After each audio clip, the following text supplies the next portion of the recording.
కేసులో బెయిల్ మీద వచ్చి 6గురిని హత్య చేసిన నిందితుడు. రంగారెడ్డి జిల్లాలో దారుణం చోటు చేసుకుంది.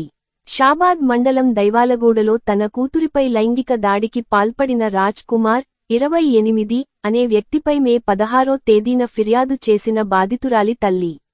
మే 26వ తేదీన పోలీసులు నిందితుడిని అరెస్ట్ చేసి రిమాండుకు తరలించగా, ఇటీవల బెయిల్పై తిరిగి వచ్చిన రాజ్ కుమార్.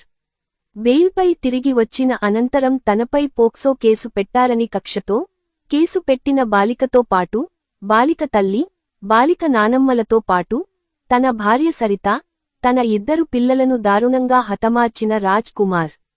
కేసు పెట్టిన బాలికను పొలంలోకి తీసుకెళ్లి రేప్ చేసి చంపినట్టు సమాచారం.